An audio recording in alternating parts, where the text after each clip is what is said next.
Welcome back to the Rob Newton Resource Hour. Dr. David Klein of the Stages of Life Institute in Longwood, Florida. And today we're going to have some fun. That's right, we're going to have some fun asking the doctor. Now, in previous shows, we've kind of touched on this, but the very first question out of the bag is, I have heard you in the past being critical of diet soda. What's wrong with diet soda, and what's wrong with sodas at all? Well, brilliant question. Okay, well, regular sodas are loaded up with something called high fructose corn syrup.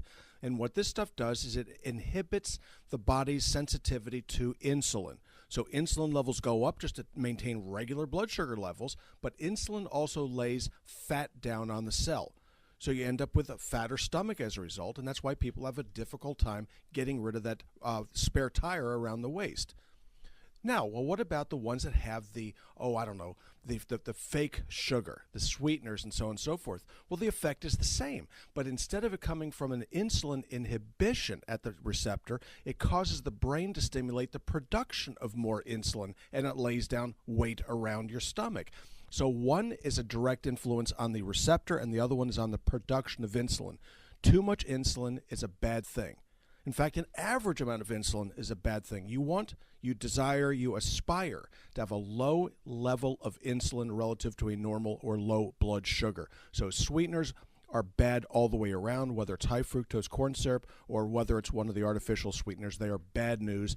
Don't use them. Second question, Dr. Klein, I hear you sometimes referring to green tea extract and green tea as being very good for us. What is in there that helps us so much? Something called ECGC and L-theanine. Now, there won't be a test on this at the end of the show, okay? But these are very, very strong. There it's your show. Yeah.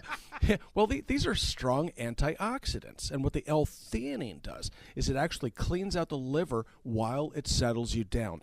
L-theanine is an amino acid. It's a wonderful, wonderful substance. ECGC is a tremendous antioxidant. So green tea extract is wonderful because it doesn't have the caffeine. Green tea itself does, so you just have to be careful with it if you don't mind getting up in the middle of the night to urinate.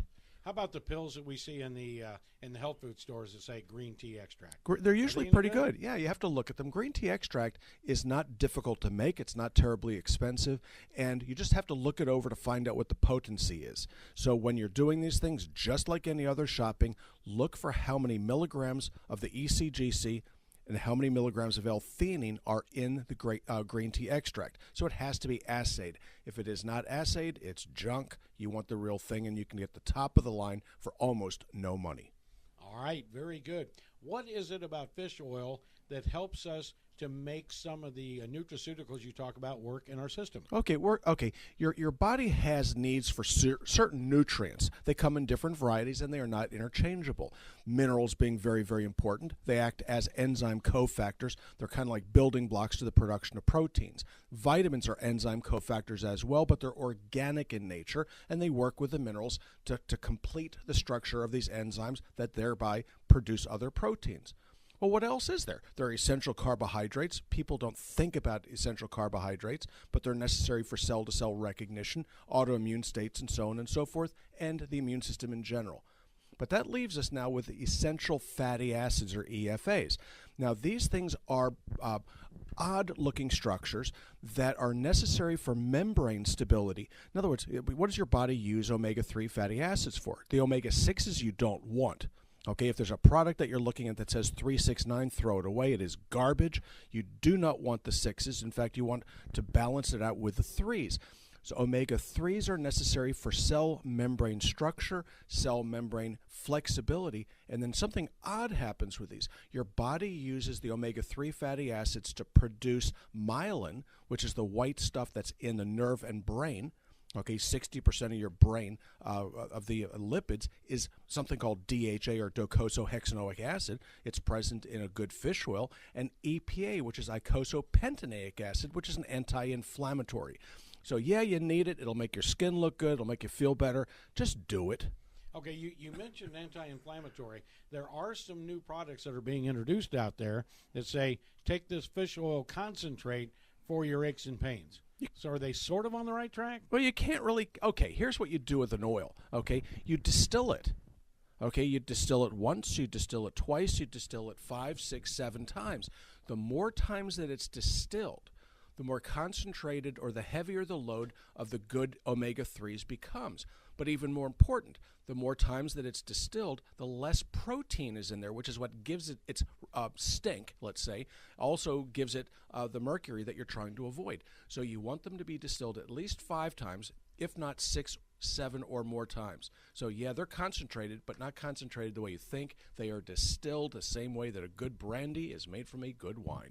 Well, that kind of takes us to our next question. How did you know that was coming up? I had no idea. Looking at the screen, it says right here, I keep hearing, and all of us keep hearing from time to time, that this is good for us, and then 3 months later it'll be a study that this is bad for us. What is your opinion, and what are your learned findings, these people like you, when it comes to wine? Okay, well, I have a disclaimer. Okay, and the disclaimer is that was my family business. My dad had a wine importation business in D.C., so I grew up with the stuff. And wine is very, very interesting. It's an old beverage. It's been around for a long time. It was used as the preferred beverage, as was beer before it, because you can't. It's much harder to get poisoning from wine than it is from water. Okay, the alcohol kills the bacteria, so it was really preferred in the Bronze Age. It was preferred in the Middle Ages to be consuming things that have a little bit of alcohol in it because it would kill the bacteria. A lot of people died of food and waterborne poisoning. So what's in wine that's good for you? What's in wine that's bad for you? Okay, in selection of your wine, okay, don't drink cheap wine. My dad used to say that. Don't drink cheap wine. Why? Because in the wine are things called congeners. These are substances that are other than ethanol and the phenolic compounds that give wine its characteristic flavor and smell. So what do you not want to do? Well, there's certain antihypertensives. There's certain blood pressure medications that will react with certain red wines, certain clarets.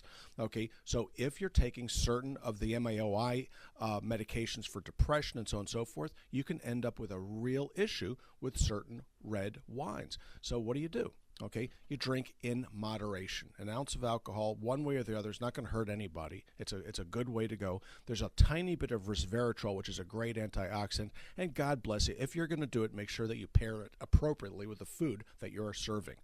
We've heard you talk in the past. This comes from Sally in Ocala. Sally. Her husband suffers from just unbelievable acid reflux, and she's very concerned, but now she's heard us on one of our radio shows talking about the problems that you have with antacids. So what does she tell her husband to do? She's about to hit him with a pan. Well, after you're done hitting him, I mean, beat him silly because he probably deserves it for any number of reasons.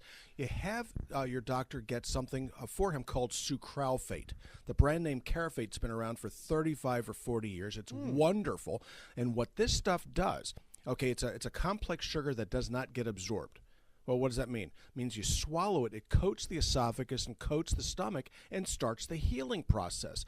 Very much like what your mama used to do for you when you burned yourself. She put a little bit of butter on the burn and you got better. Go figure. As soon as they switched over to margarine, it didn't work anymore. Why? Because they look the same, but they are not the same.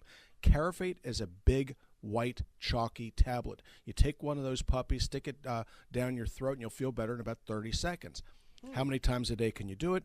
The book says twice a day, but 3 or 4 times is not going to hurt. That does the job. To that, you add a little bit of this apple cider vinegar, which then stimulates the lower esophageal sphincter to contract, and you start re-educating your GI tract how to perform properly. Very, very important. So excellent question, but that's how you do it. To get off of the PPIs and H2 blockers, which is what he's taking now, you go every other day with them, but you take the sucralfate, carafate, whatever you want to call it, on a daily basis, 2, 3, 4 times a day as you see fit. All right. And I know that people would like to go to the Stages of Life Institute, drop into the nutraceutical store, and really find some of the natural products that will help you with many of the things we discuss on the show. And they're priced right, and there are people there who are experts who can tell you what to take for what. Robin, how do they do that? Well, We invite you to come in. We are located in Longwood at 1917 Booth Circle. That's right off of I-4 and 434, just one block east of that intersection off of Raymond Avenue. Our office hours are Monday through Thursday from 8 to 5, and the health store is open during those office hours. Our phone number is 407-679-3337, and you can always find us on the web at stagesoflife.net. And you're listening to the Rob Newton Resource Hour. Rob Newton